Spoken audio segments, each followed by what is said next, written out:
F1 के course पर जब हम बात कर रहे हैं अकाउंटेंट इन बिजनेस के कोर्स पर, तो इसमें क्या मसाइल हैं, कोर्स किस तरह से चलेगा और ये किस तरह डिफर करेगा आपके दूसरे पेपरों की निस्बतन, इस पर थोड़ी सी एक डिस्कशन करते हैं। यार ये बंद कर देना प्रोजेक्ट। बेटा जब हम इसके कोर्स पर बात करते हैं F1 के, तो आप लोगों के जो बाकी पेपर हैं, जो F2 और F3 के पेपर हैं, वो कैलकुलेशन बेस्ड पेपर हैं। जाहिर है FIA या AC से पार्ट 1 के अंदर ये वाहिद थ्योरी बेस्ड पेपर है। वाहिद ऐसा पेपर है जो जिसमें थ्योरिस्ट होंगे, राइटर्स होंगे और ये वाला सारा मामला होगा। आमतौर पर बच्चों की एक अजम्पशन ये होती है कि थ्योरी बेस्ड पेपर है तो थोड़ा बोरिंग होगा। कुछ हद तक सही भी है, थ्योरी है तो थोड़ी बोरिंग होगी। एक बार और दो, थ्योरी होगी तो थोड़ी बोरिंग भी होगी। ज़ाहिर है जो कैलकुलेशन बेस्ड पेपर्स होते हैं वो थोड़े ज्यादा इंटरेस्टिंग होते हैं, क्योंकि वक्त अच्छा गुजर जाता है क्लास में लिखते लिखते। अब F1 के कोर्स पर जब हम बात करते हैं तो बेटा ये कोर्स बड़ा इंटरेस्टिंग डिजाइन हुआ है। अगर आप इस कोर्स को सिर्फ पेपर की हद तक ना समझो, बल्कि इसका रियल लाइफ इंपैक्ट भी समझो। जैसे इसमें आपके पास चैप्टर्स हैं मोटिवेशन के, लीडरशिप के, कम्युनिकेशन के, तो कुछ ऐसे चैप्टर्स होंगे जो वाकईतन आपकी रियल लाइफ पर एक बड़ा इंपैक्ट रखेंगे। तो एक तो है कि सर हम पढ़ रहे हैं इसलिए कि हमारा पेपर निकल जाएगा, जैसे आज तक हमेशा किया। इंटर में बिजनेस मैथ्स पढ़ी, स्टैट्स पढ़ी, ऐसी रट्टे मार मार के निकाल लिए पेपर। सेट्स के फॉर्मूले आज तक कुछ नहीं समझ आया, बस पेपर था तो निकाल लिए, कहानियों के रट्टे मार मार के निकाल लिया पेपर। लेकिन अब आप लाइफ के उस फेज में जब जो चीजें आप पढ़ोगे उनका आपकी लाइफ पे इंपैक्ट नजर आना चाहिए। तो HR का ये paper F1 accountant in business, बेटा इसके कोर्स के अंदर कुछ वाकई में इंटरेस्टिंग मसाइल हैं। पुराना नाम इसका F1 है, नया नाम इसका AB है। कुछ बच्चे अकाउंटेंट इन बिजनेस बोलते हैं, कुछ FIA वाले, उनके लिए शायद इसका नाम अलग है, लेकिन कोर्स आउटलाइन सबके लिए एक जैसी है। अब बेटा जो बच्चे इसे FIA के साथ कैरी कर रहे हैं, अब मेरा ख्याल है आप लोग जो मेरी ऑडियंस बैठी है इसमें 3 तरह के लोग होंगे। एक बच्चे वो होंगे जो इसे FIA के साथ कैरी कर रहे होंगे, FA1, MA1 और F1। एक वो होंगे जो A लेवल बैकग्राउंड से आए हैं, जो F1, F2 और F3, जो AB, FR और MA जो पेपर हैं उसके साथ कैरी कर रहे होंगे। और कुछ ऐसे होंगे जो BCom के बैकग्राउंड से हैं, वो भी डायरेक्ट F1 पढ़ रहे होंगे। बेटा कंपैरेटिवली इसका कोर्स दूसरे सब्जेक्ट्स की निस्बतन थोड़ा डिटेल्ड है। उसकी वजह यह है कि फाइनेंशियल अकाउंटिंग के 3 पेपर हैं FIA में, FA1, FA2 और F3, MA1, MA2 और F2, लेकिन इसका सिर्फ एक ही पेपर है। तो ये कोर्स इटसेल्फ 3 to 4 मंथ्स की ड्यूरेशन पर स्पेंड करेगा, यानी ऑलमोस्ट 4 महीने तो कहीं भी नहीं गए, 4 महीने लगते, क्योंकि इसके अंदर मल्टीपल एरियाज है। अच्छा, इसमें कितनी ऐसी चीजें, HR का वाहिद पेपर ACCA में यही है जिसमें ह्यूमन रिसोर्स पढ़ाई जाएगी। फिर इसके बाद इसकी कुछ डिस्कशन स्ट्रेटेजिक बिजनेस लीडरशिप के पेपर में आएगी, SBL के पेपर में, लेकिन उसका ज्यादा फोकस बिजनेस स्ट्रेटेजीज वगैरह की तरफ होगा। तो आप ऐसे समझ लो बहुत सारी ऐसी बातें हैं जो ACCA में टोटल जो पढ़ाई जाएगी इसी पेपर में पढ़ाई जाएंगी। और जब कोई ऐसी बात हो जो टोटल एक ही पेपर में पढ़ाई जाएगी, तो एग्जामिनर उसमें थोड़ा सा अपना लेवल क्या करता है बेटा, अपग्रेड करता है, थोड़ा सा मुश्किल लेवल पर जाकर काम करेगा। बच्चों के फेलियर की एक बहुत बड़ी वजह वीक इंग्लिश, जो यहां उन्हें मार देगी, क्योंकि थ्योरी का पेपर है, अगर आपकी इंग्लिश वीक होगी आपको सवाल समझ नहीं आएगा। इसमें जो बच्चा A लेवल्स के बैकग्राउंड से आता है वो कंपैरेटिवली बेनिफिट में होता है। मुझे को बताएगा भी यहां कितने बच्चे A लेवल्स बैकग्राउंड के बैठे हैं। अच्छा, अब इन A लेवल्स में से कितने ऐसे हैं जो बिजनेस और इकोनॉमिक्स पढ़कर आए A लेवल्स में? तो आप लोग एक थोड़ा सा दूसरों पर एज होगा आप लोगों को, क्योंकि आप लोगों ने ये चीजें माजी में 40-50% पढ़ी हुई है। प्लस थोड़ा A लेवल का बच्चा होता है उसे मुश्किल इंग्लिश हैंडल करने की आदत होती है, क्योंकि A लेवल में भी आपका एग्जामिनर कैम्ब्रिज था, गोरा एग्जामिनर था, और ACCA में भी एग्जामिनर वही अप्रोच, गोरा एग्जामिनर है, थोड़ा उसका माइंड सेट मिलता है। बाकी जो अपने इंटर मैट्रिक वाले देसी बॉयज हैं तो ये थोड़ा सा ट्रबल फेस करते हैं, बिकॉज इन्होंने आमतौर पर इतनी मुश्किल इंग्लिश की आदत नहीं डाली होती। बट ऑब्वियसली जब सफर शुरू कर दिया है तो पूरा करेंगे। तो आप जो बच्चे इंटर मैट्रिक के बैकग्राउंड से, मेरी उनको एडवाइस ये है कि आप लोग बुक रीडिंग पर ज्यादा फोकस कीजिएगा बेटा, क्योंकि विद पैसेज ऑफ टाइम आपकी विकैबुलरी डेवलप होगी। सही, एक ये कि हम रोते रहे, सर हमसे दो ही नहीं रहा, हमसे दो ही नहीं रहा, ये, और एक ये कि हम एफर्ट करना शुरू करें। आप क्लास में आओगे, लेक्चर सुनोगे, आपको समझ आएगा, लेकिन जब आप पेपर में जाओगे ना तो आप लैंग्वेज बैरियर में फंस जाओगे कि कभी कभार आपको वर्ड्स के मतलब नहीं समझ आएंगे। तो उसका हल होता है रीडिंग, कि आप बुक रीडिंग करें। अगर हम थोड़ा सा इस पेपर के कोर्स के बारे में बात करेंगे, sir what F1 is about, ये अकाउंटेंट इन बिजनेस का कोर्स है किस बारे में, तो बेटा इसमें हमारे पास जो सबसे पहला सेक्शन है वो ह्यूमन रिसोर्स है, HR। जो सबसे पहला सेक्शन है, यानी ये जो कोर्स है ये आप समझ लीजिए हमारे पास 3 सेक्शंस में डिवाइड हुआ है। 3 मेजर सेक्शंस हैं जो इसके अंदर बने हुए हैं। बेटा सबसे पहला जो मेजर सेक्शन हमारे पास है वो है ह्यूमन रिसोर्स। सबसे पहला जो सेक्शन है वो हमारे पास है ह्यूमन रिसोर्स। दूसरा जो सेक्शन है बेटा वो है हमारे पास फ्रॉड, ऑडिट एंड गवर्नेंस, के इदारों के अंदर कॉर्पोरेट गवर्नेंस किस तरह लानी है। ऑडिट क्या होता है, बेटा कोई बातें कर रहा है। इंटरनल ऑडिट क्या होता है, एक्सटर्नल ऑडिट क्या होता है। और तीसरा एरिया जो इसके अंदर है वो है हमारे पास बिजनेस एनवायरमेंट एंड इकोनॉमिक्स। और अब इधर बेटा वाकई में बड़ी डिटेल्ड इकोनॉमिक्स आती है। 8-8, 9-9 क्लासें लगेंगी खाली माइक्रो इकोनॉमिक्स पढ़ने में, फिर मैक्रो इकोनॉमिक्स पढ़ने की 8-9 क्लासें अलग है। और जो मैट्रिक इंटर वाले बच्चे होते हैं वो वाकई में थोड़ा यहां ट्रबल फेस करते हैं, खासतौर पे जो साइंस बैकग्राउंड के बैठे हैं। माशाल्लाह साइंस वाली कितनी कॉम है मेरे पास। तो बेटा ये आप बाकी तमाम लोगों के लिए खतरा है, क्योंकि इनकी वजह से हमें बहुत स्लो होकर पढ़ना पड़ेगा। अच्छा, बाकी जो इंटर कॉमर्स वाले वो भी ज्यादा गुरूर ना करें, उनके भी हालात मिलते जुलते ही होते हैं। सही, या जिन्होंने ए लेवल इकोनॉमिक्स पढ़ी हुई है उन्हें इस सेक्शन में आके वो थोड़ा चौड़ा फील करेंगे कि यार यस हमें चीजें पता है। नॉर्मल प्रॉफिट, परफेक्ट कंपटीशन, फिर उसमें सब नॉर्मल प्रॉफिट की लाइनें, सब जब वो बोलेंगे हाँ यार ये हमें सब आता है। बाकी तो बेचारे जो गरीब लोग वो ग्राफ देखेंगे तो ग्राफ देखकर ही परेशान हो जाएंगे कि लाइनें कहां भाग रही हैं। सही, तो बट अगेन अब देखो बेटा पूरे इसी से में टोटल इकोनॉमिक्स इसी सब्जेक्ट में, बाकी पूरे इसी से में इकोनॉमिक्स नाम की चीज ही नहीं है। तो यहां एग्जामिनर की एक्सपेक्टेशन होगी कि बच्चे को इकोनॉमिक्स, अच्छा अब एसीसी क्योंकि यूके बेस्ड क्वालिफिकेशन है प्राइमरीली, तो वो अज्यूम करते हैं कि बच्चा ए लेवल ई को पढ़कर आया है, तो वो बात ही ऐसे कर रहे होंगे कि एबनॉर्मल प्रॉफिट वाज बुक्ड। अभी अपना बेचारा एसी इंटर का बच्चा जब एबनॉर्मल प्रॉफिट बोलता है, एबनॉर्मल प्रॉफिट होता क्या है, मुझे तो marginal cost, average revenue line ही नहीं पता।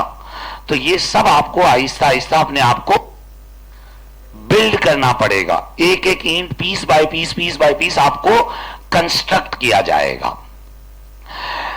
बेटा सबसे पहला सेक्शन जहां से हम बात करेंगे, a very interesting section, human resource. ये वो सेक्शन होगा जिसमें आप लोगों को मजा आएगा, बड़ी रियल लाइफ चीजें आप यहां पढ़ोगे कि मोटिवेशन क्या होती है, कम्युनिकेशन क्या होती है, ये सारी चीजों पर आप बात करोगे, है भी। जैसे मैं हमेशा कहता हूं कि ह्यूमन रिसोर्स में जो सबसे बेहतरीन चीज आपको सीखने को मिलेगी that is communication, how to communicate effectively, how much the selection of words is important. बेटा अगर मैं आप लोगों में से किसी से सवाल करूं कि क्या अफेक्टिव कम्युनिकेशन और सिलेक्शन ऑफ वर्ड्स लाइफ में मैटर करता है या नहीं करता, यस और नो। अच्छा बेटा F1 में थोड़ा सा हमें जिंदा रहना होगा, थोड़ा कोई बच्चा ऐसी थोड़े दिन में मुझे कोई शिकार मिल जाएगा जिसके पीछे मैं पड़ा रहूंगा तो उससे थोड़ा मजा लगा रहेगा। तो मुझे पहले दिन थोड़ा ढूंढना पड़ेगा कि किसका दिल बड़ा है, किसमें इतनी बर्दाश्त है। ऐसा नहीं कि रोज आए कल अपने माँ बाप को ले बोला सर तो मुसलसल मेरे पीछे पड़े रहते हैं। मुझे व्हाइट टी शर्ट वाला लड़का जो नजर आ रहा है ना, ये थोड़ा मुझे बड़े दिल का लगता है। क्या नाम है लड़के तुम्हारा? हाँ, माइकल माइकल माइकल रोएगा तो नहीं? चले, माइकल, अगर मैं तुमसे सवाल करूं कि क्या लाइफ में इफेक्टिव कम्युनिकेशन मैटर करती है? Yes, the selection of words, good communication, बेटा इसकी बड़ी इंपॉर्टेंस है। और फिर इसके अंदर एक बड़ा अच्छी एग्जाम्पल, एक बड़ा अच्छा मैं कहानी हमेशा सुनाता हूं कि the selection of words is so much important कि एक कहानी के जरिए एक मिसाल है कि एक बादशाह था जो एक ख्वाब देखता है। भाई ख्वाब क्या देखते हैं कि उनके सारे दांत टूट गए हैं। एक दिन ख्वाब देखा सारे दांत टूट गए ख्वाब में। अच्छा, अपन अगर ख्वाब देखते हैं तो सुनी अनसुनी कर देते, क्योंकि अपने को बड़े बूढ़े कहते हैं कि ख्वाब देखो तो किसी को बताओ नहीं, सच में टूट जाएंगे दांत। अगले दिन फिर बादशाह वही ख्वाब देखता है, सारे दांत टूट गए। तीसरा दिन फिर वही ख्वाब देखता है, सारे दांत टूट गए। ऐसे 6-7 रातों तक इसके दांत ख्वाब में रोज कोई आके तोड़ देता था। अब इसने कहा यार कोई मामला सीरियस है। इसने किसी ज्योतिष को बुलाया, प्रेडिक्टर ज्योतिष, बोला यार वो रोज ख्वाब में देख रहा हूं कोई मेरे दांत तोड़ देता है यार, अजीब मामला है। सुबह तो पूरे होते दांत, ऐसे चेक करता हूं सुबह, लेकिन रात में कोई। बोले क्या मामला है? ज्योतिष ने कहा सर इस ख्वाब की एक ताबीर है, अगर आपको मुसलसल ये ख्वाब आ रहा है तो एक इशारा है। उसने कहा क्या? बताओ। बोला सर इस ख्वाब का मतलब यह है कि आपके सामने आपके पूरे खानदान को कत्ल कर दिया जाएगा। ओहो, बादशाह की तो हट गई। बोला क्या बोला? दोबारा बोल। बोला आपके सामने आपके पूरे खानदान को। बोला इसको डालो कैद खाने में। है मेरे खानदान को कर? मैं थोड़ी करूंगा, ऐसा आपका ख्वाब बता रहा है। बोला तूने घटिया बात बोली भी कैसे? बोला डालो इसे कैद खाने में। अरे लड़के को डाल दिया कैद खाने में। बोला दूसरे ज्योतिष को बुलाओ। दूसरे को बुलाया, बोला देख उसने ये बोला था, तू ये बोलेगा तो गया अंदर, और झूठ बोलेगा तो भी गया अंदर। ज्योतिष ने कहा अच्छा साहब क्या ख्वाब है?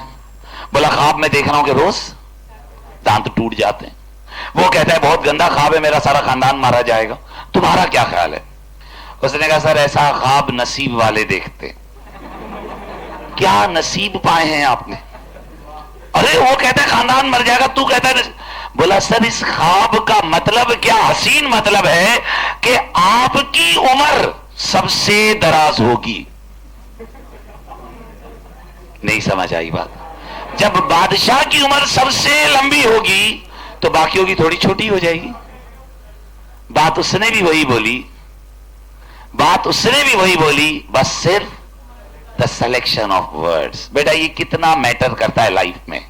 बेटा आप मोबाइल चला रहे हो मेरे दोस्त, मैं थोड़ा इनसिक्योर फील करता हूं तुम किसी और से बात करते हो तो बेटा the selection of words is so important. उसने क्या बोला कि आपका सारा खानदान मारा जाएगा। इसने क्या बोला? सर आपकी उम्र सबसे लंबी होगी। बादशाह ने कहा क्या ताबीर बताइए, से तोहफे दो। बात इसने भी वही बोली, बस अल्फाज बदल दिए। मैं हमेशा इसको ऐसे समझाता हूं। अक्सर ऐसा होता है हम बोर्ड पे लिख रहे होते हैं, हमसे कभी स्पेलिंग एरर हो जाता है, तो कुछ बच्चे होते हैं बोला सर आपने गलत लिखा है, और कुछ बच्चे होते हैं सर हमें पढ़ने में नहीं आ रहा, प्लीज पढ़ के बता दें। दोनों एक ही मैसेज दे रहे हैं। जब मैं पढ़ूंगा तो मुझे नजर आ जाएगा कि मैंने क्या गलती करी। But the selection of words है कि अल्फाजों का इस्तेमाल कितना इंपॉर्टेंट है। ये सब आप ह्यूमन रिसोर्स के एरिया में पढ़ोगे कि how much the communication is effective. और हम इस पर काम ही नहीं करते बेटा, जो मुंह में आता है बोल देते। हम अपने वर्ड्स की सिलेक्शन पर काम नहीं करते।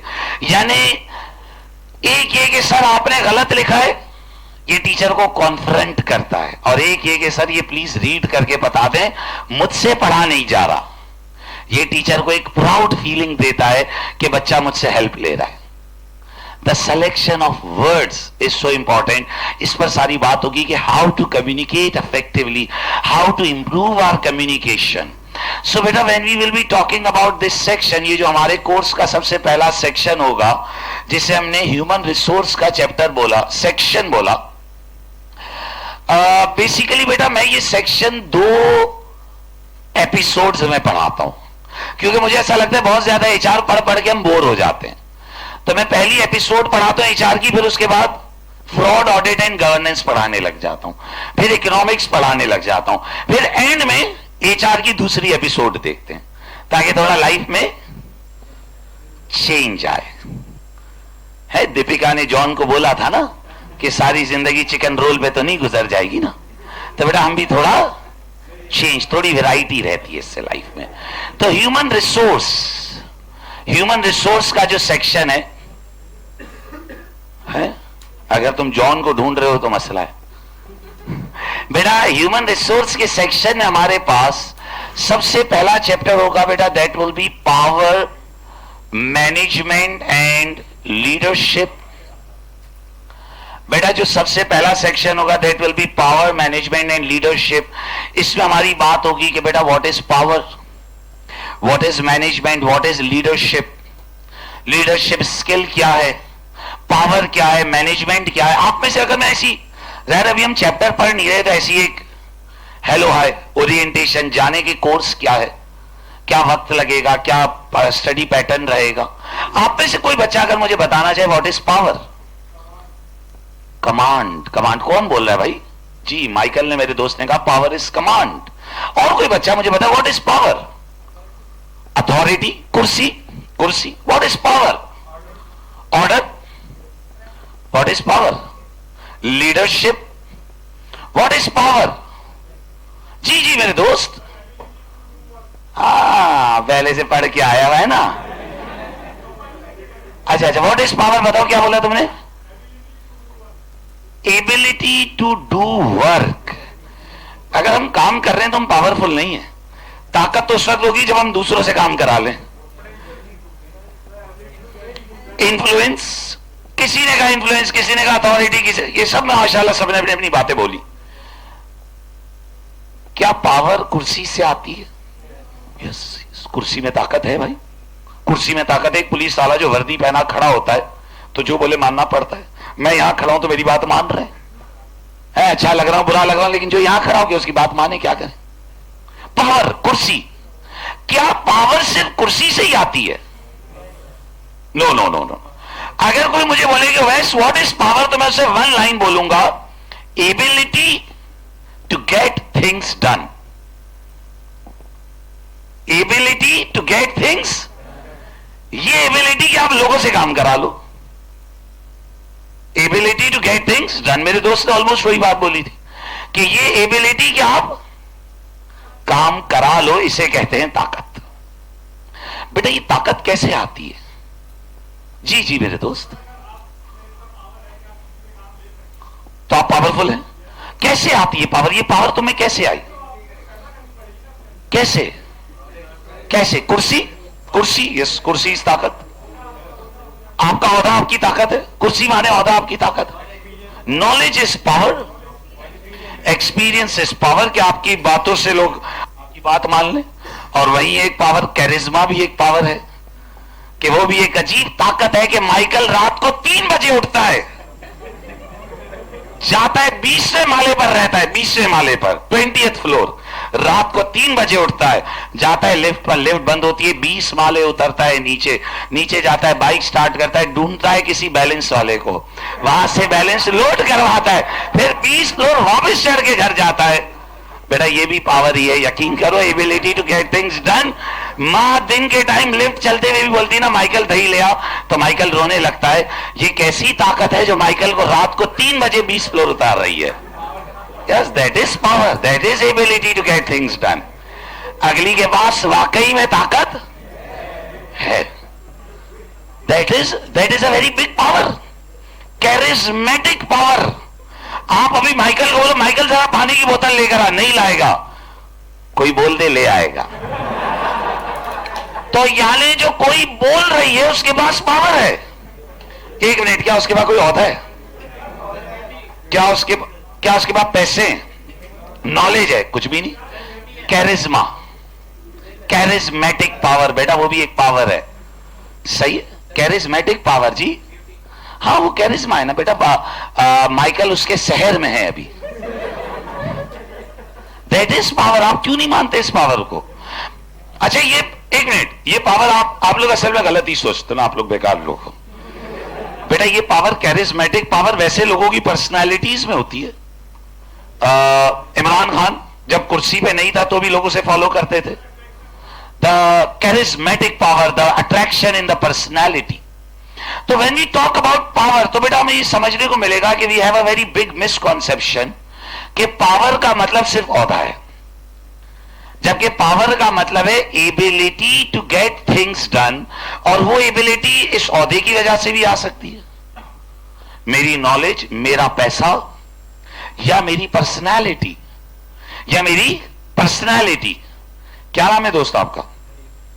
मैं जहीर बोलूं यार जहीर एक पानी की बोतल लाना, हो सकता है जहीर मेरी बात क्यों मान ले, क्योंकि मेरे पास होता है, मैं इसका टीचर हूं, इसने कहा टीचर बोल रहा है ले आता हूं। या हो सकता है कि ये वैसी मेरे कैरिज्मा में हो, ये वैसी मेरी बात मानता हो, वैसी मेरी रिस्पेक्ट करता हो। बेटा दोस्तों के सर्कल में एक दोस्त की बात सब मानते हैं, तो क्या वो दोस्त कौन होता है? वो दोस्त नहीं, नॉट नेसेसरी के कौन होती है बेटा, गलत ही सोच है तेरी, है बेटा। चार दोस्तों में एक दोस्त की बात सब मान रहे होते हैं, ये उसका कैरिज्मा होता है, ये उसका ऐसा होता है। बेटा आप एक बात सोचो, इमरान खान के पास जब कुर्सी नहीं थी तो भी लोग उसकी बात मानते थे, that was his charismatic personality. और फिर बिलावल में भी कैरिज्मा है? तो power, ability to get things done. बेटा अब इस पर मुख्तलिफ सोर्सेज ऑफ पावर है, इस पर बात होंगी कि ये ताकत, ये जो ability to get things done है हमारे पास कुर्सी की वजह से आती है।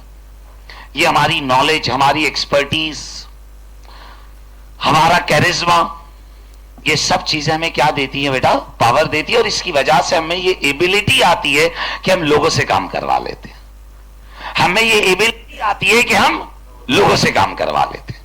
जब हम लोगों से काम करवाने लगो तो यू आर पावरफुल। किसी ने कहा सर आपके पास पावर है, कैसे नजर आएगी? मैंने कहा दिखाने की जरूरत नहीं, अगर मेरे पास पावर होगी तो नजर आ रही होगी, लोग मेरी बात मान रहे होंगे। Ability to get things done, और यही पावर कोर्सिव पावर, घोड़े की ताकत, कोर्सिव पावर, ये पावर नहीं है। एक बंदा रोड पे आए, जरा मोबाइल देना, दोगे, लेकिन जब वो जरा दिखाता है टीटी है तो बोला सर वॉलेट भी है। Ability to get things done. तो बेटा ये सारी चीजें, अब देखो एसीसी का पेपर रट्टा नहीं है, ये पेपर रट्टा नहीं है बेटा, आपको बस ये कॉन्सेप्ट समझ आने चाहिए। आपको पेपर में कोर्सिव पावर, इस गन से भी याद आ जाए तो आप केस में पकड़ लोगे।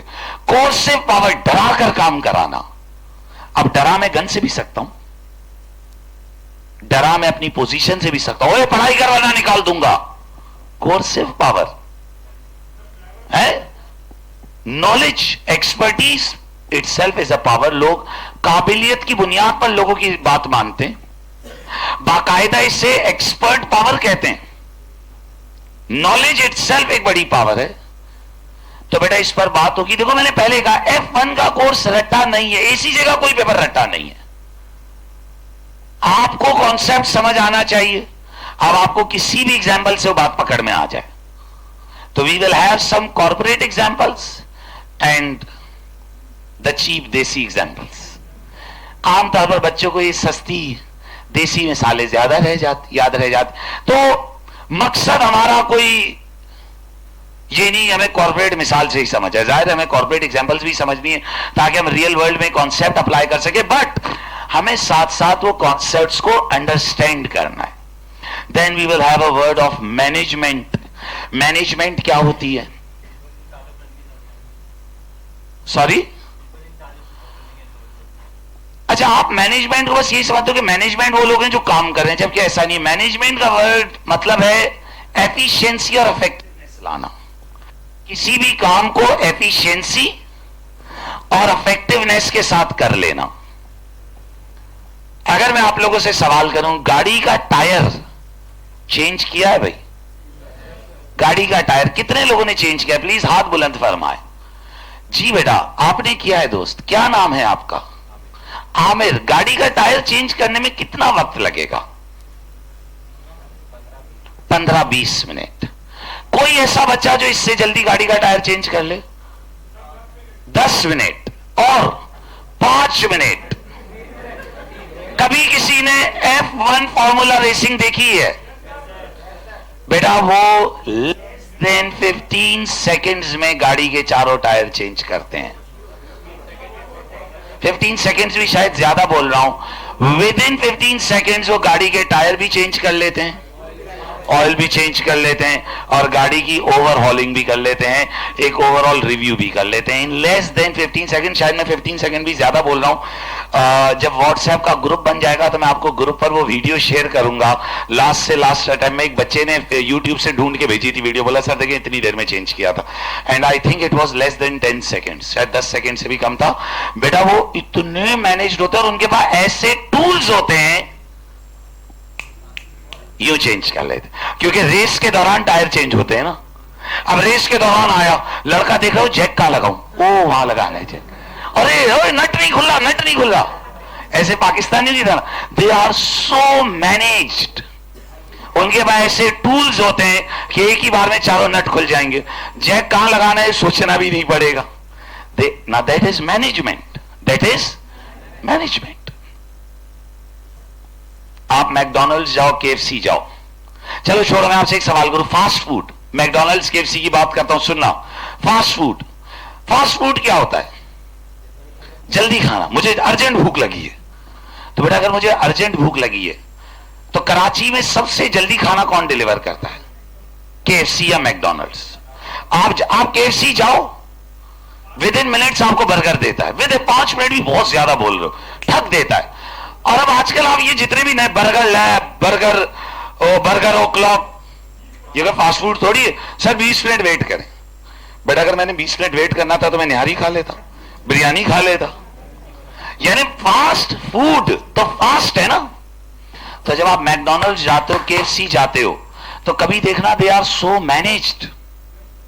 बेटा उनके पास फ्राइज भरने का एक टूल होता है, एक मेजर होता है, वो एक लोहे की प्लेट होती है जिसमें वो उसका वो फिट करता है और ऐसे भरता है और एक ही बार में फ्राइज भर गए।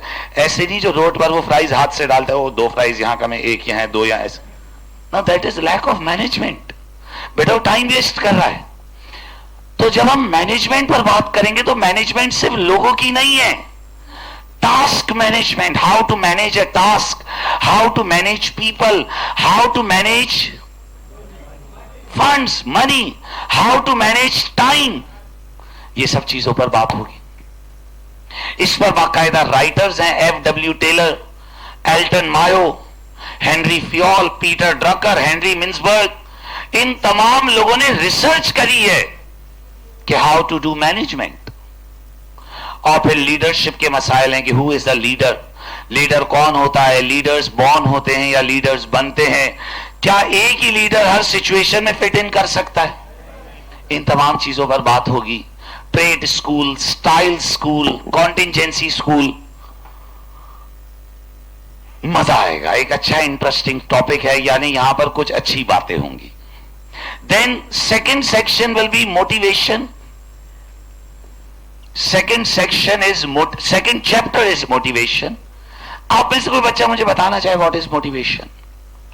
खास तौर पर जो ए लेवल बिजनेस स्टडीज पढ़ के आए बेटा, उनकी तो उंगलियों पे भागने चाहिए topic. Motivation, ability to motivate your labour force. What is motivation? Ability to get things done तो पावर हो गई बेटा। मोटिवेशन, जी बेटा, motivation, objective, will, reason, opportunity. किसी को अपना काम शो कर कर मोटिवेट करना। पर मोटिवेट क्या होता है, मैं तो यही पूछ रहा हूं। एक्साइटिंग समवन, तसल्ली देना। हम तो यही समझते यार पेपर फेल हो गया सर, थोड़ा मोटिवेट कर दो यार। What is motivation? तो किसी ने बोला कि motivation is change in behaviour, behaviour का बदलाव, बिहेवियर का। सर नहीं समझ आई बात। चेंज इन बिहेवियर पर एक बड़ा, सुनना मेरे दोस्त, एक बड़ा बेसिक एक्सपेरिमेंट समझाया जाता है कि अगर मैं आपको ले जाऊं अकेला एक कमरे में बंद कर दूंगा, खत्म। आप उस कमरे में अकेले बैठे हो, क्या नाम है दोस्त आपका? कामिल। कामिल, काबिल बेटा, आपको एक रूम में ले जाके बंद करके और हम लोग बाहर बैठ जाए, खत्म। आप अंदर अकेले हो, क्या करोगे? उस रूम में एक चेयर पड़ी है, क्या करोगे जाते ही अंदर? हाँ, मोबाइल, मोबाइल यार, अगर मोबाइल नहीं है तो बैठा रहेगा, सो जाऊंगा, ऐसे बैठा रहूंगा, मी टाइम एंजॉय करूंगा, ऐसा ही होगा। कामिल पहला 1 घंटा गुजर गया, बैठे हो आप। इस पहले 1 घंटे में कामिल ने कोई शोर शराबा क्या किया है? कुर्सी ऐसे पड़ी है, इस कुर्सी पर ऐसे बैठ गया जाके। अच्छा, ये भी भाई, ये कह रहा भी निकाल देंगे। अच्छा, हम निकाल ही नहीं रहे, 1 घंटा हो गया। 1 घंटे बाद कामिल क्या करोगे? बोलो बेटा, अपने बिहेवियर पर बताओ ना, 1 घंटे बाद क्या करोगे? अच्छा, हम तुम्हें मार वार नहीं रहे, नॉर्मल पंखे वंखे एसी वैसी सब कुछ ऑन है। नहीं नहीं नहीं बेटा, वाईफाई इंटरनेट नहीं ना, अंदर अकेला सो गया, 2 घंटे सोया रहा। अच्छा, उठ गया, फिर उसको सो के उठेगा, फिर क्या करेगा? फिर ये जाएगा। अब सुनना, पहले ये इज्जतदार आदमी था, कुछ भी नहीं, बैठा था, सोया था ऐसी जगह। थोड़ी देर बाद, 3-4 घंटे बाद, जब इसे भूख लगेगी, अंदर खाना तो नहीं है, जब इसे क्या लगेगी? भूख, तो ये जाएगा, यार कोई है, यार खोलो यार दरवाजा, क्या हो रहा है? कोई जवाब ही नहीं दे रहा। अच्छा, थोड़ी देर ऐसे चीखेगा, फिर आके बैठ जाएगा। अब भूख और बढ़ी, जाएगा, अब यार क्या बदतमीजी, यार दरवाजा खोलो, लाते मारेगा, कोई भी नहीं आया, जवाब ही नहीं, लाते वाते मारेगा, फिर जाके बैठ जाएगा थोड़ी देर। 1 घंटा और गुजर गया, भूख, शदीद भूख लग रही है, अब क्या करेगा? अब चीजें तोड़ेगा और खिड़कियों की तरफ भागेगा। और बेटा, इसका बिहेवियर चेंज हो रहा है, हो रहा है। But this is motivation, this is motivation. जब ये नीड जोर पकड़ रही है, जब ये नीड जोर पकड़ रही है, तो बिहेवियर चेंज हो रहा है। This is motivation. जब तक वो नीड हिट नहीं होती, तब तक बिहेवियर में बदलाव भी नहीं आता। जब तक वो नीड हिट नहीं होती, तब तक बिहेवियर में बदलाव। तो अगर कोई मुझे बोले व्हाट इज मोटिवेशन, तो motivation is change in behaviour. और बिहेवियर कब चेंज होगा? जब नीड हिट हो जाएगी। माइक टाइसन को एक स्ट्रीट फाइटर ने हरा दिया था। बस उस स्ट्रीट फाइटर को उसकी मां ने बोला था कि बेटा, मेरा सपना है कि तूने जीतना है। और वो मां मर गई थी फिर वो फाइट देखने से पहले। तो वो स्ट्रीट फाइटर ने क्या बोला कि अब मैं माइक टाइसन को हराऊंगा। और एक स्ट्रीट फाइटर ने, एक रोड पर लड़ने वाले लड़के ने माइक टाइसन को हरा दिया था, जो महान फाइटर। सवाल, that was change in behaviour. Behaviour कब चेंज हो गया? जब मां के उस जुमले ने क्या हिट कर दी? नीड हिट कर दी। नीड हिट हुई, बिहेवियर चेंज होना शुरू हो गया। अब ये नीड पैसा हो सकता है, स्टेटस, पावर, हंगर, शेल्टर। बेटा, एक बात समझ लो ना, अगर हमारी नीड हिट ना हो रही हो तो हम सुबह उठ कर नहाएं। हमारी नीड हिट होती है तो हमारे बिहेवियर में क्या आता है? वो जो बिहेवियर का बदलाव है, वो जो बिहेवियर का बदलाव है, दैट इज मोटिवेशन। बेटा, मैंने ऐसे बच्चों को देखा है जो ए लेवल्स में यू ग्रेडर्स, ई ग्रेडर्स, और by the end of ACC वो एसीसी के टॉप एफिलिएट बने। मैं ऐसे बच्चों में कोशिश भी करूंगा, वो बच्चा आपके पास आए तो आपको अपनी कहानी सुनाएगा। He was the second top affiliate of ACC in Pakistan, but at the start उसे उसके कॉलेज ने निकाल दिया था बिकॉज वो एक कंसिस्टेंट यू ग्रेडर था। Change in behaviour. घटिया से घटिया पढ़ने वाले एकदम बढ़ने लग जाते हैं जब नीड हिट हो जाए। और वो नीड क्या है? वो नीड क्या है? बेटा, पैसा, स्टेटस, लव, अफेक्शन। किसी ने बोल दिया कि माइकल तू पढ़ेगा तो मैं तेरे साथ रहूंगी, तो माइकल ने क्या कहा? ये किताबों की क्या औकात है। गया माइकल, फिर मारेगा धड़ाधड़, पोजीशनों पे पोजीशन है। बेटा दैट इज नीड ना, ये नीड ही तो है। शाहरुख खान से किसी ने बोला कि आपको आज इस जिंदगी में, इस जनाब शाहरुख खान इज अबव 50, बोला आज भी आप इतनी जान मार के एक्टिंग करते हैं, वाई? तो उसने कहा मुझे ये डर मेहनत करने पर मजबूर कर देता है कि मैं दोबारा गरीब ना हो जाऊं। मैंने वो गुर्बत का वक्त देखा और मुझे ये डर मेहनत करने पर मजबूर कर देता है कि मैं दोबारा गरीब ना हो जाऊं। यानी दैट इज हिज मोटिवेशन। वो नीड, वो डर उसे मेहनत करने पर मोटिवेट कर रहा है। अगर मैं यहां खड़े होकर आज मेहनत कर रहा हूं, मैं क्लास ले रहा हूं, तो क्यों कर रहा हूं? या तो मेरी नीड पैसे होंगे, या मेरी नीड स्टेटस होगा, या मेरी नीड ईगो है कि यार किसी बच्चे ने बाहर निकलकर बोल दिया कि अबे वह घटिया पढ़ाता है, तो खत्म, लानत हो गई मेरी जिंदगी। तो इसलिए मैं हर क्लास में आकर जान मारूंगा, बिकॉज वो मेरी, और जब मेरे दिल से वो डर, वो नीड, वो जरूरत खत्म हो जाएगी, खत्म, फिर तो मैं अय्याश हो जाऊंगा ना। बेटा जब आप कॉलेज या यूनिवर्सिटी में जाते हो तो जो टीचर फिक्स सैलरी पर काम कर रहे होते हैं वो जान नहीं मारते, वो जान नहीं मारते क्योंकि उन्हें पता है उनके फीडबैक से कुछ नहीं होता। ऐसा ही है ना, स्कूल में जो टीचर फिक्स सैलरी कमाता था कभी जान मारता था, वही टीचर कोचिंग में फुल फौजी होके पढ़ाता था, क्योंकि कोचिंग में नीड हिट होती थी, उसका फीडबैक, उसका पैसा। और कॉलेज या स्कूल में क्या है? कॉलेज का नाम, कॉलेज का पैसा, मुझे तो फिक्स सैलरी मिल रही है। तो what is motivation? Change in behaviour. And when are behaviour changes, when that need gets affected. अगर आप किसी को मोटिवेट करना चाहते हो ना, तो उसकी वो नीड ढूंढ लो। उसकी वो क्या ढूंढ लो? बेटा वो छोटा बच्चा होता है ना, बचपन में किससे मोटिवेट होता है? Lollipop, toffee, dairy milk. तो भाई आप डेयरी मिल्क को बच्चा पर जान देता है, लेकिन जब बड़ा हो जाता है तो वो नीड डेयरी मिल्क से बड़ी हो जाती है। फिर बच्चा बड़ा होता है तो मोबाइल, गाड़ी, घड़ी, आपकी उम्र में ये चीजें मोटिवेट करती हैं, आपका बिहेवियर एकदम चेंज हो जाता है। जिस महीने बाप नया फोन दिलाता है उस महीने बाप तो क्या होता है भाई, मेरे अब्बा की तो क्या बात है। और जब यही बाप नया फोन नहीं दिला रहा होता, आपने मेरे लिए करा ही किया है, तू तो ऐसे ही बड़ा हो गया ना बेटा, डायरेक्ट बड़ा ही पैदा हुआ था। बेटा चेंज इन बिहेवियर, नीड हमारे बिहेवियर को हिट करती है। यस यस यस, इस पर बात होगी बेटा। फिर इसके अंदर राइटर्स हैं, अब्राहम मैस्लो, फ्रेडरिक हर्ट्जबर्ग। मैं हमेशा कहता हूं आप लोगों ने ये थ्योरियां माजी में भी पढ़ी होंगी, लेकिन आज आपको ये पढ़ने में ज्यादा मजा आएगा, because now you are mature.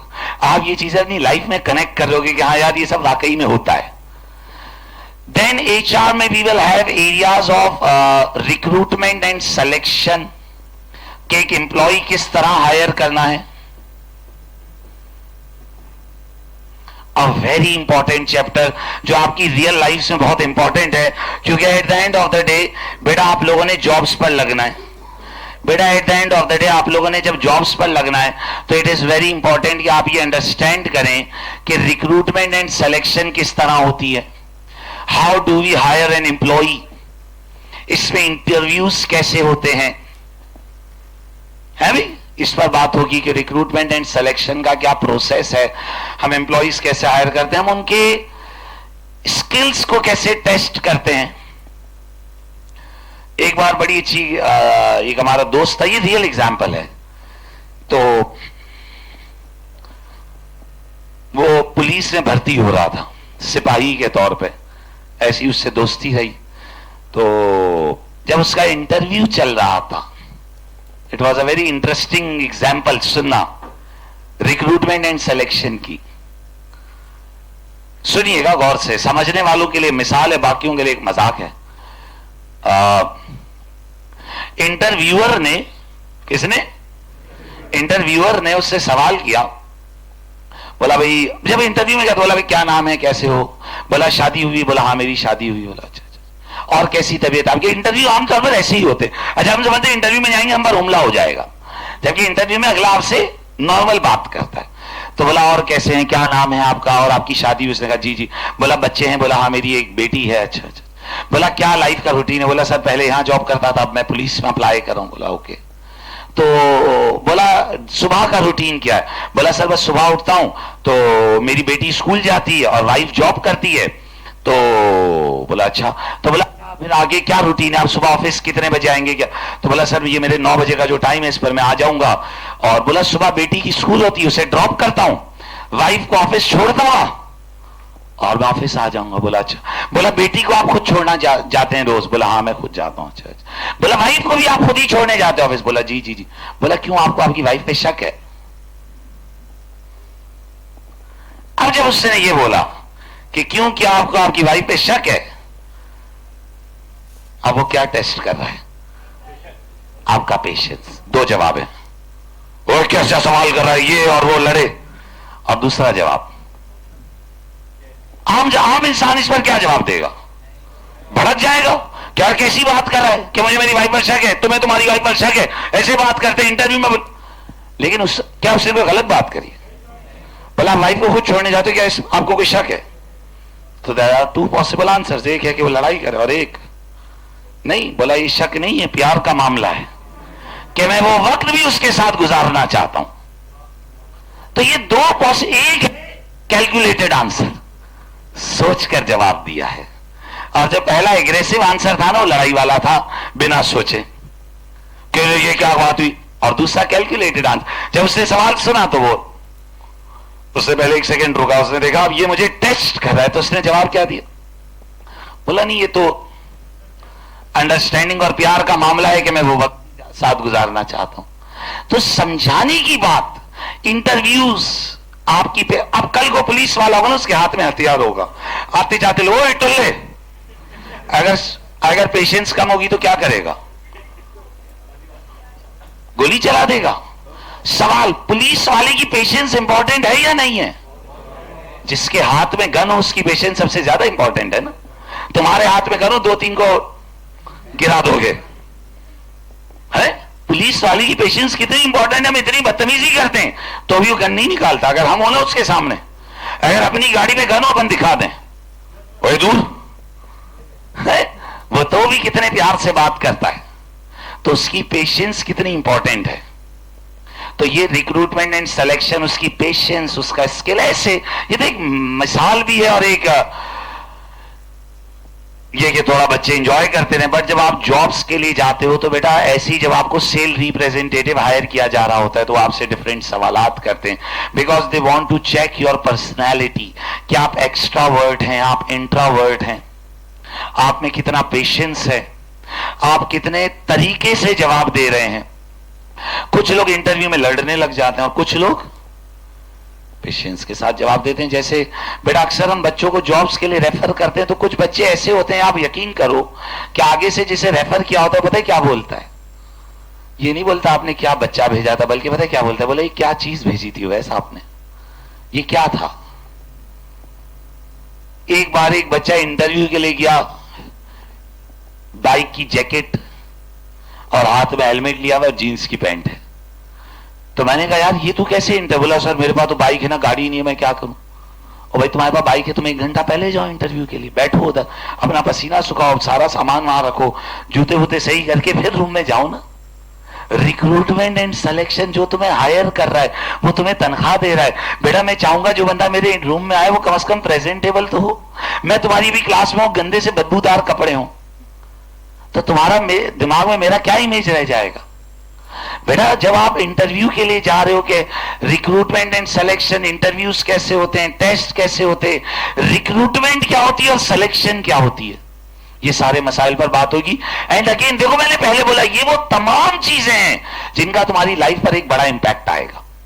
Then we will have a discussion on training and development, कि अगर हमने एक एम्प्लॉय हायर कर लिया है तो उसे ट्रेन और डेवलप कैसे करना है। इसमें कुछ बड़ी अच्छी बातें होंगी, डिफरेंट लर्निंग थ्योरीज। बेटा कुछ बच्चों को एक क्लास लेने में बड़ा मजा आता है, बिकॉज कुछ बच्चे थ्योरिस्ट हैं जिन्हें रीडिंग में मजा आता है, कुछ बच्चों को रीडिंग में बिल्कुल भी मजा नहीं आता। कुछ एक्टिविस्ट होते हैं, कुछ रिफ्लेक्टर्स होते हैं, कुछ पैरागैमेटिस्ट होते हैं जो प्रैक्टिकल लर्निंग करते हैं, है भी? आप में से कितने लोग माशाल्लाह कोर्स बुक के अलावा कुछ रीड करते हैं, 3, 4, 5, 6, 7, जो कोर्स बुक के अलावा कुछ पढ़ते हैं और बिना मजबूरी के, तो फिर बहुत कम बचेंगे। क्योंकि अब हमारे दौर में थ्योरिस्ट की तादाद कम है, ज्यादातर कौन है? रिफ्लेक्टर्स। हम देखकर सीखते हैं, है एक्टिविस्ट, हम एक्टिविटीज कर करके सीखते हैं। या बेटा गाड़ी चलाना कैसे सीखते हैं? गाड़ी चलाते हो कैसे सीखी? बस लेके निकल जाओ, खुद ही सीख जाएंगे। जब बाप सो रहा हो तो ले जाओ। बाप बोले बेटा कहा? बोला अब्बा पता नहीं कैसे पार्किंग में खड़ी थी अपनी गाड़ी, रोज कोई मार देता है, सारे मोहल्ले को अपनी गाड़ी में लिए मारने के लिए। चला चला के सीखते हैं ना। Pragmatist, we learn through real life. बेटा मोबाइल चलाना सीखा तो किसी ने, भाई कितने लोगों ने मोबाइल चलाने से पहले उसकी हेल्प गाइड पढ़ी थी? कोई ऐसा है? 2 ऐसे लोग बैठे बेटा, इन्हें आम जबान में ख्वार लोग बोलते हैं। क्योंकि हम तमाम लोगों ने तो कैसे सीखा है? चला चला के सारा डेटा डिलीट हो गया, फिर दोबारा फिर दोबारा फिर दोबारा। पैरागैमेटिस्ट है। मैं मोबाइल चेंज कर रहा था तो वो ट्रांसफर का ऑप्शन है, पढ़ा हुआ तो था नहीं तो बंद कर दिया गलती से, फिर वो ऑप्शन मिल नहीं रहा था। दोस्त को बोला यार क्या करूं? बोला दोबारा मोबाइल रीसेट कर, फिर 0 से चला, हो जाएगा। पैरागैमेटिस्ट कर करके सीखते। तो training and development, how do we learn. फिर हमारे पास बेटा चैप्टर हैं कल्चर के, फिर हमारे पास चैप्टर है इंडिविजुअल, ग्रुप्स एंड टीम्स। बेटा ये हमारा पहला सेक्शन होगा जिसमें हम पावर मैनेजमेंट एंड लीडरशिप पढ़ेंगे, मोटिवेशन पर बात करेंगे, रिक्रूटमेंट एंड सिलेक्शन पर बात करेंगे, ट्रेनिंग एंड डेवलपमेंट पर बात करेंगे, टीम्स क्या होती हैं, ग्रुप्स क्या होते हैं, इन पर बात करेंगे। सारी चीजें फिर आगे वक्त के साथ साथ हम डिटेल में पढ़ते जाएंगे। बेटा ये जो सब होगा इससे हम बोलते हैं एचआर की एपिसोड 1। ये हमारी एचआर एपिसोड 1 होगी। फिर इसके बाद जो एपिसोड 2 आएगी, जो हम कोर्स के एंड में पढ़ेंगे जाकर, उसमें हम पढ़ेंगे कि बेटा कम्युनिकेशन किस तरह से होती है, how to be an effective communicator, personal effectiveness and communication क्या होती है। बेटा हम ये पढ़ेंगे कि परफॉर्मेंस अप्रेजल्स क्या होते हैं, कि बेटा एक एम्प्लॉय है तो उसका अप्रेजल किस तरह से करना है, customer appraisals, self appraisals, 360 degree appraisals, manager to subordinate appraisal तो सुने हैं ना। अब आज सबऑर्डिनेट टू मैनेजर अप्रेजल भी पढ़ेंगे कि सबऑर्डिनेट भी मैनेजर के अप्रेजल करें, अप्रेजल पर बात होगी। फिर इसी तरीके से हमारे पास एपिसोड 2 में इक्वल अपॉर्चुनिटी एंड डाइवर्सिटी पर बात होगी कि what is equal opportunity, what is diversity. सही है। इसी तरीके से बेटा हमारे पास एक चैप्टर आएगा एथिक्स, इखलाकियात, इखलाकियात पर बात होगी। डियोंटोलॉजी, टेलियोलॉजी, एक राइटर है Emmanuel can't, what is ethics, moral values. इधर 2 तरह के लोग हैं, एक वो हैं जो रूल बेस्ड हैं, जिन्होंने बचपन में सीखा था कि झूठ नहीं बोलूंगा। एक बच्चा भागता हुआ आया, यहां आकर छुप गया, बोला किसी को बताना नहीं मैं यहां आया हूं। कुछ लोग गने लेकर आए, बोला बच्चे को देखा, मैंने कहा हाँ ये रहा, उन्होंने आकर मार दिया। बच्चे लोगों ने कहा बोला आपने क्या किया, मैंने कहा मैं झूठ नहीं बोलूंगा, आई एम अ डियोंटोलॉजिस्ट, झूठ नहीं, मर जाऊंगा झूठ, द डियोंटोलॉजिस्ट, वो मार देंगे बच्चे को, बोला बच्चे को, मैंने कहा ये रहा। टेलियोलॉजिस्ट जो अपने जैसे, वो झूठ नहीं होता जिससे किसी की जान बच जाए, वो झूठ नहीं होता जिससे किसी का घर बस जाए, वो झूठ नहीं होता जिससे किसी का प्यार बच जाए, वो झूठ नहीं होता जिसमें 2 पैसों का फायदा हो जाए। एक डिओन्टोलॉजिस्ट है जो मरते बच्चे को भी नहीं बचा रहा, और एक अपन है टेलियोलॉजिस्ट जो झूठ में भी एक्सेप्शंस पैदा करते हैं। बोले ये झूठ थोड़ी, इसमें तो अभी अपने को 1 लाख का फायदा हुआ है, आइंदा ख्याल रखूंगा। बोलो वो झूठ तो कुछ और होता है, वो झूठ तो होता है जिससे को मर आ रहा हो। ये झूठ थोड़ी थोड़ा धंधे में झूठ बोल दिया तो है, इतना तो चलता है ना। भी बच्चा है बोला इसी से, बोला इसी से तो बेटा 2 साल में हो जाएगा। तो किसी ने कहा भाई झूठ, भाई ये झूठ नहीं है, तो इट्स बिजनेस। बिजनेस में भी झूठ कहां होता है? शाहरुख खान की माता जी ने बोला था ना, कोई धंधा छोटा नहीं होता और धंधे से बड़ा कोई धर्म नहीं होता। तभी झूठ और धर्म तो जाने तो यार भी कुछ नहीं होता है। तो टेलियोलॉजी भाई ये सिर्फ हम नहीं है, पूरी दुनिया में होते हैं। डिओन्टोलॉजी जो रूल बेस्ड है, जो कहते हैं रेड लाइट मर जाऊंगा सिग्नल नहीं तोड़ूंगा। बराबर में दोस्तों से हार्ट अटैक हुआ है, मर रहा है, बोला भाई सिग्नल तोड़ रहे, बोला आप मर जाओ। लेकिन टेलियोलॉजिस्ट कौन है अपने जैसे? यार अभी घर जाना था ना, लेट हो रहा था सर, तो अभी लेट मैं हो रहा हूं तो सिग्नल तो तोड़ सकता हूं ना।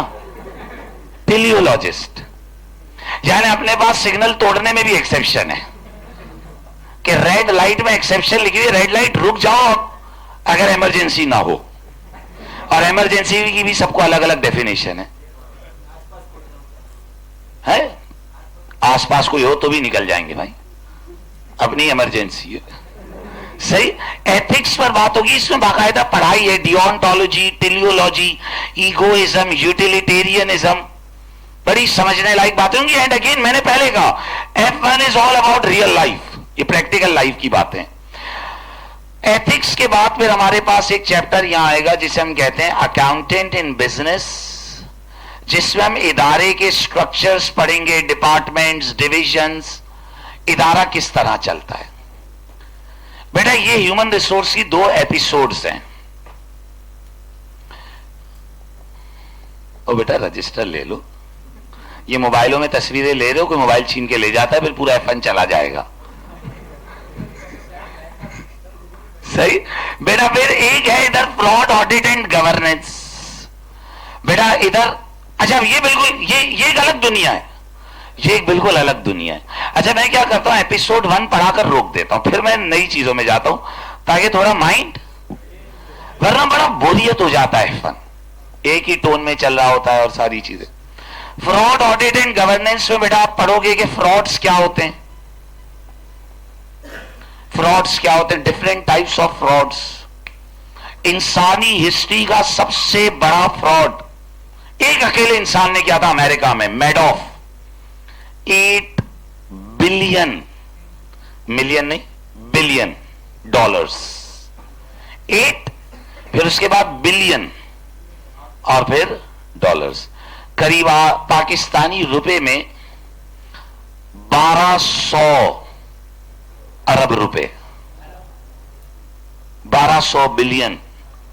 इंसानी हिस्ट्री का सबसे बड़ा फ्रॉड मैडॉफ, और उसी का एक छोटा सा ट्रेलर पाकिस्तान में हुआ था, डबल शाह का फ्रॉड। जो मैडॉफ ने किया था वो पाकिस्तान में डबल शाह का फ्रॉड था, और वही फ्रॉड आपको फिर हेरा फेरी में याद है कौन सी स्कीम थी, लक्ष्मी चिट पर्ची, जिसमें वो 25 दिन में पैसा डबल है, अनुराधा, वही फ्रॉड। बेटा इस बाकायदा इस फ्रॉड को बोला जाता है पॉन्जी स्कीम। ये फ्रॉड पढ़ेंगे, ये बड़ा यानी आप देख लो ना, इस पर इंसानी हिस्ट्री का सबसे बड़ा फ्रॉड हुआ था, मैडॉफ ने जो किया था उस पर बात होगी। और फिर पाकिस्तान में फ्रॉड, डबल शाह का फ्रॉड था, और हम भी इस फ्रॉड में कितनी बार फंस जाते हैं। फ्रॉड्स पर बात होगी, फिर हमारी बेटा ऑडिट पर बात होगी, इंटरनल ऑडिट क्या है, एक्सटर्नल ऑडिट क्या है, कॉर्पोरेट गवर्नेंस पर बात होगी। ये बिल्कुल बेटा अब ये समझ लो, जब आप ये पढ़ रहे होगे ना तो हम थोड़े कॉर्पोरेट हो जाएंगे, यानी थोड़ी कंपनीज और बड़ी बातें चल रही होंगी, यानी थोड़ी कॉर्पोरेट व्हाइट कॉलर चीजें डिस्कस हो रही होंगी। And then we have a complete section on business environment, कि बेटा बिजनेस एनवायरनमेंट क्या है, बिजनेस एनवायरनमेंट क्या है। और बेटा फिर बिजनेस एनवायरनमेंट में हम हमारे कोर्स में कुछ नए टॉपिक्स ऐड हुए which are related to current times, आज की दुनिया से related, data analytics, artificial intelligence. जानते हो ना भी आर्टिफिशियल इंटेलिजेंस क्या है? जो हमारा मोबाइल डिटेक्ट कर लेता है कि हम नेक्स्ट वर्ड क्या लिखेंगे, हमारे बिहेवियर्स को मॉनिटर करता है। डेटा एनालिटिक्स क्या है, क्रिप्टो करेंसी बिटकॉइन क्या है, ये सब पढ़ेंगे ताकि हमें आज की दुनिया के बारे में भी कुछ पता चले। बड़ा कूल लगता है ना कि भाई मैंने बिटकॉइन में पैसा लगाया, तो ये पढ़ेंगे कि बिटकॉइन, क्रिप्टो करेंसीज क्या है। फिर इधर बेटा हम माइक्रो इकोनॉमिक्स पढ़ेंगे और यहां हम पढ़ेंगे मैक्रो इकोनॉमिक्स। यहां बेटा बच्चा थोड़ा सा ट्रबल में आता है, यहां थोड़ा बच्चा फंसता है। क्यों फंसता है भाई? जाहिर है बेटा, जो बच्चों ने जिंदगी में पहले इकोनॉमिक्स नहीं पढ़ी, जाहिर है जब वो एकदम इतनी इकोनॉमिक्स पढ़ते हैं तो वो थोड़ा ट्रबल में आ जाते। कुछ लोगों ने इंटर कॉमर्स ये सोचकर पढ़ा था कि अब जिंदगी में आखिरी बार इकोनॉमिक्स पढ़ रहे हैं, अब कभी इकोनॉमिक्स पढ़ने की जरूरत ही नहीं आएगी। जी जी बेटा, ई कॉमर्स की भी डिस्कशन है बेटा, बिजनेस एनवायरनमेंट में होगी। सही। Once done with all this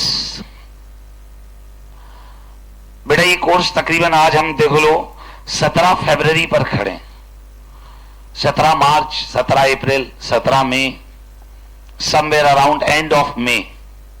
तो बेटा इस बीच रमजान भी आएगा। रमजान में आप लोग पढ़ाई नहीं करते हो, तो ये ध्यान रखना बेटा, एग्जामिनर ने कोई एक्सेप्शन नहीं रखी हुई कि भाई ये बच्चे ने तो रमजान में पढ़ा, इसको हल्का पेपर दे दो। गोरा है ना बेटा, वो तो अपना दर्द नहीं समझ। रमजान में तो अपने को दिन में सोना होता है, रातों में हम इबादतें करते हैं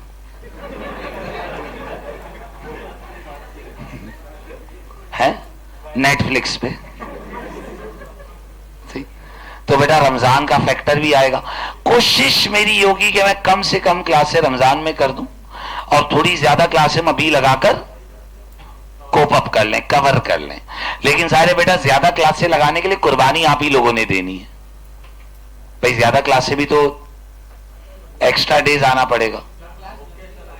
सॉरी, क्लासेस लंबी कर लें बेटा। F1 एक ऐसा सब्जेक्ट है कि जब 1-1.5 घंटे के बाद तुम लोग जिच हो जाओगे, बिल्कुल ऐसे हैंग हो जाओगे, फिर वो सुन हो जाता है, बच्चा ऐसे बैठा होता है बस, फिर मैं जो भी पढ़ाता जाऊं बस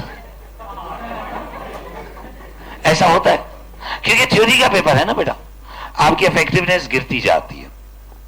और बेटा आजकल की जनरेशन को वैसे भी फोकस की आदत कम है थोड़ी, वी वांट चेंज। सही। तो बेटा अभी जो इनिशियली हमने टाइम टेबल प्रपोज किया है बेटा, प्रपोज क्या किया भाई, यही है। इतनी इज्जत हम बच्चे को नहीं देते। बेटा it will be Monday 2 to 4, then Friday 11 to 1, and then Saturday 10 to 12। बेटा इनिशियली ये 3 दिन है, फिर एक दिन बढ़ाएंगे थोड़ा, क्योंकि टाइम टेबल क्लैशेस बहुत सारे होते हैं, क्योंकि F1 में बहुत सारी कॉमों के बच्चे बैठे होते हैं। अच्छा सर हमारी FA1 होती है इस टाइम, बेटा वो सर मुस्तफा को समझा दिए, थोड़ा टाइट कर दिया मैंने उन्हें, वो चेंज कर देंगे शेड्यूल।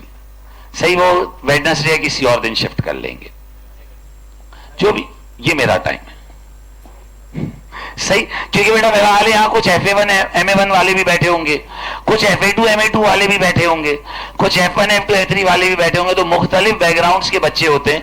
तो इसलिए F1 के शेड्यूल में थोड़ा प्रॉब्लम होता है। अच्छा अक्सर बच्चे कहते हैं सर हमारा 2 घंटे का गैप आ रहा है या हमें एक्स्ट्रा डे आना पड़ रहा है। तो बेटा देखो इसके लिए मैं एक ही बात बोलता हूं कि 130-140 जो बच्चे बैठे हैं बेटा, इसमें FA1 MA1 सारे बच्चे बैठे हैं ना, तो किसी का किसी टाइम क्लैश है, तो हम ये शेड्यूल ऐसे सेट करते हैं कि आपका क्लैश ना आए। यहां कुछ बच्चे F1 F2 F3 ए लेवल के बैकग्राउंड के बैठे, उनका भी F2 F3 शुरू नहीं हुआ। जब वो शुरू होगा तो फिर और क्लैशेस पैदा होते हैं। तो इसलिए मैं कोशिश करता हूं कि मेरे दिन मुस्तफा और शफी के अलावा वाले हो। वैसे तो जिस दिन मैं क्लास रखूंगा ना, उस दिन इन्हें जरूर रखनी होगी। इंस्पायर हुए ना आपके भाई से तो सही।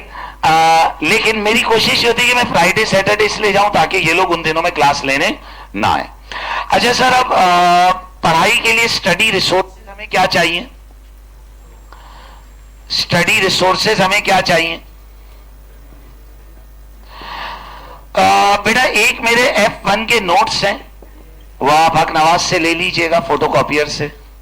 उससे बेनिफिट ये होगा कि आपको क्लास में कंटिन्यूअसली लिखते नहीं रहना होगा, क्योंकि मैं प्रोजेक्टर पर डिस्कशन कर रहा हूं और मैं लेक्चर देता जा रहा हूं। क्योंकि थ्योरी अब मैं आपको लिखवाता रहूंगा मुसलसल, तो या तो आप लिखोगे या सुनोगे। तो नोट्स जो मैं लिखता हूं ना, सब आपके पास हाथ के लिखे हुए, बस अब आप उसमें मेरा लेक्चर सुनते जाओ और बातें ऐड करते जाना। मेरा लेक्चर सुनते जाना, बातें ऐड करते जाना। तो एक F1 के क्लास नोट्स होंगे जो आप क्लास में कैरी करोगे, जिससे आपको कॉन्सेप्ट समझाए जाएंगे। देखो बेटा, मैं पहले बोल रहा हूं F1 में रट्टा कहीं भी नहीं है। जिस बच्चे की इंग्लिश अच्छी होगी उसे पता है पेपर में क्या एहसास होगा, कि बस क्लास लेकर पेपर में बैठ जाओ बहुत है, क्योंकि बस कॉन्सेप्ट आना इंपॉर्टेंट है F1 में। बेटा एक है आपके पास F1 के नोट्स, ये क्लास के लिए। फिर बेटा इसकी एक बीपीपी की बुक है, मैं चाहूंगा तमाम लोग पढ़ो बीपीपी की बुक। बेटा बच्चे बुक पढ़े बिना जाते हैं तो उसमें या तो उनका अच्छा स्कोर नहीं आता, या फिर कुछ फेल हो जाते हैं जिनकी इंग्लिश वीक होती है। तो बीपीपी की बुक पढ़े, तकलीफ दे अमल है। तकलीफ दे अमल क्यों है? क्योंकि बोरिंग होती है, मुश्किल इंग्लिश होती है। कभी कभार पढ़ते पढ़ते आप फ्रस्ट्रेट हो जाते हो कि यार ये समझ ही नहीं आ रहा कुछ। मार्क कर लो, आकर पूछ लोगे सर ये मैंने पढ़ा है, मुझे समझ नहीं आ रहा, समझा दीजिए प्लीज। सही, तो बीबीबी की पूरी बुक पढ़नी है। अब ये बीबीबी की बुक एंड में पढ़ना शुरू करोगे ना, नहीं कर सकोगे। साथ साथ पढ़ते रहो। अच्छा बेटा, टेस्ट होंगे रेगुलरली, प्रिंसिपल आया हुआ है और प्रिंसिपल का परफॉर्मेंस टारगेट ही है कि उसने वो जितनी आप लोगों की ऐसी तैसी करेगा उतनी हम उसकी कम ऐसी तैसी करेंगे। सही है। तो अच्छा, मेरे पेपर में मुझे नहीं पता आपके साथ बाकी पेपरों में मिर्चा वाला में क्या मामला है। मेरा अलग असिस्टेंट है जो बाहर खड़ा होता है और जिसका काम ही दिन में एक ही काम है, वो F1 की अटेंडेंस लेने की तनख्वाह लेता है बस। तो अटेंडेंस से लेगा, घरों पे कॉले करेगा। सही, तो हम आपके पीछे बराबर पड़े रहेंगे, क्योंकि हमें कोशिश करने की जो फीस हमने आपसे ली है उसको हम मैक्सिमम हलाल करें। चाहे आप हमें ना करने दो तो भी हम करेंगे, कि आप में से बहुत सारे बच्चे पैसे भर के भाग जाते हैं। 20-20 बच्चा रूटीन में छुट्टी करता है, माशाल्लाह पैसा बहुत है इस कौम के पास, फीस भर के गायब। पहले दिन आएंगे फीस भरी, फिर आएंगे ही नहीं कभी। तो बेटा हम आपके पीछे लगे रहेंगे। सही।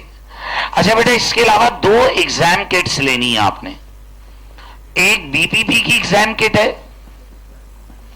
और एक कैप्लन की किट है। बेटा ये 2 एग्जाम किट्स आपने लेनी होंगी, जो आपको प्रैक्टिस के लिए, ऐसे समझ लो जो 5 पेपर होते थे यहां 5 पेपर नहीं होते, यहां एग्जाम किट होती है। बेटा हर चैप्टर के बाद टेस्ट हुआ करेंगे।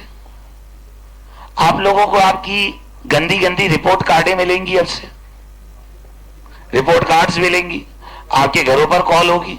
सही, क्योंकि बेटा कुछ घटिया बच्चे बैठे हैं अजहर जैसे है, जो बैच पे बैच शिफ्ट करते रहते हैं। पहले बहुत सारी क्लासें मिस करते हैं, फिर बोलते हैं सर अब हम अगले बैच में ही आ जाएंगे, इतनी तो हमने छोड़ दी। सही, तो अब हमने पीछे लगे रहना है, हमारी नियत है पूरी। सही। बेटा इसके अलावा आपकी तमाम क्लासेस रिकॉर्ड होती हैं, लेकिन रिकॉर्डिंग का मामला ये कि रिकॉर्डिंग मैं खुद देता हूं बच्चों को, और मैं पूरे फोल्डर का एक्सेस एक साथ नहीं दूंगा। तो अगर किसी को कोई रिकॉर्डिंग चाहिए तो उसे मेरे पास आना पड़ेगा और पहले बेइज्जती करानी पड़ेगी, फिर मैं रिकॉर्डिंग का एक्सेस दूंगा। ऐसे तो किसी क्लास का एक्सेस नहीं दूंगा। सही, तो आदत पड़ जाएगी या तो जिल्लत की, या आप रिकॉर्डिंग लेने ही नहीं आओगे, आप क्लासें खुद लोगे। बेटा रिकॉर्डिंग का मकसद ये नहीं कि हम भर के छुट्टियां करें और रिकॉर्डिंग के घर पे सुने। रिकॉर्डिंग का मकसद ये कि कभी कोई इमरजेंसी हो गई, मजबूरी हो गई, छुट्टी हो गई, या at the end of the course आपने कोई टॉपिक रिवाइज करना है। जैसे बच्चे आमतौर पर कहते हैं यार सर हमें इकोनॉमिक्स की रिकॉर्डिंग्स मिल जाए, क्योंकि वो टेक्निकल होता है, तो उनकी रिकॉर्डिंग्स दे दी ताकि आपको हेल्प हो जाए। बेटा ये फैसिलिटी जो लगाई गई है ये पॉजिटिव असम्पशन के साथ लगाई गई, इसको मिसयूज नहीं करो कि सर छुट्टियां करते हैं रिकॉर्डिंग तो मिल ही जाएगी, ऐसा नहीं है। सही, तो ये रिकॉर्डिंग आप लोगों के बेनिफिट के लिए लगाई गई है, इसे मिसयूज नहीं कीजिएगा। रिकॉर्डिंग्स मिलेंगी, लेकिन मैं पूरे फोल्डर का एक्सेस एक साथ इसलिए नहीं देता क्योंकि फिर आप लोग छुट्टियां करते हो ये सोच करके रिकॉर्डिंग तो मिल ही जाएगी, ये नहीं कीजिएगा। सही है बेटा। बेटा शेड्यूल बता दिया है आप लोगों को, स्टडी सोर्सेज बता दी हैं। सही है, आप लोग अपने दिमाग में रखेंगे इंशाल्लाह by the end of May या बाय स्टार्ट ऑफ जून आप लोगों ने F1 का पेपर देना है। सही है, आप में से जो बच्चे ए लेवल्स के बैकग्राउंड से आए हुए हैं तो उनका F2, F3 और F4 भी इसी महीने के एंड में शुरू हो जाएगा। तो जो बच्चे ए लेवल्स या बीकॉम के बैकग्राउंड से आए हैं अब उन्हें बेटा एक्टिव हो जाना पड़ेगा, क्योंकि माशाल्लाह आप लोगों ने ए लेवल का रिजल्ट आए हुए अगस्त के बाद से अभी तक बहुत टाइम जाया कर दिया है। तब आपको थोड़ी एक फोकस्ड एफर्ट मारनी है। जो बच्चे FIA के बैकग्राउंड से हैं तो उनके लिए बेटा मेरी खास एडवाइस है कि आप लोगों ने बहुत मेहनत करनी है। कोई ऐसा दोस्त जो मैट्रिक करके आया हुआ है, कोई ऐसा है भाई मैट्रिक वाले? बेटा आप लोगों को बहुत जान मारनी है वाकई में। तो जो ओ लेवल, मैट्रिक या इंटर के बैकग्राउंड से हैं तो उन्हें एक्स्ट्रा एफर्ट मारनी है। याद रखना बेटा ये वो क्वालिफिकेशन है कि आप 1.5 साल में, अगर आप इसी जैसे जो बच्चे ए लेवल करके आए तो 1.5 साल में 4 साल के बैचलर की इक्विवेलेंसी ले लेते हैं। 1.5 साल में 4 साल के बैचलर की इक्विवेलेंसी लेते हैं। और जो बच्चे FIA के रास्ते से हैं तो वो 2.5 साल में 4 साल के बैचलर के बराबर हो जाते हैं। तो बेटा जाहिर है जब 1.5 साल में 4 साल का काम कर रहे हो, 2.5 साल में 4 साल वाला काम कर रहे हो, तो this will require extra effort. और chartered accountancy is a very respectable qualification. 4 लोगों में फख्र महसूस होता है कि भाई I am a chartered accountant. तो इस प्राइड की कीमत है कि आपको थोड़ी एफर्ट मारनी पड़ेगी। कोशिश कीजिए कि अपना सोशल टाइम थोड़ा कम करें और फोकस पढ़ाई करें।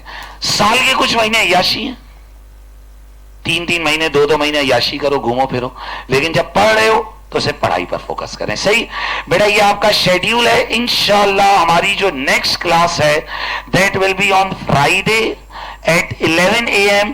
बेटा कोशिश कीजिएगा कि एक तो अजहर क्लास का रजिस्टर ले लीजिए और वो नोट्स लेकर रखिएगा ताकि अगली क्लास से पहले चैप्टर पर बात शुरू हो सके। सही है भाई? कोई सवाल? चलो खुदा हाफिज।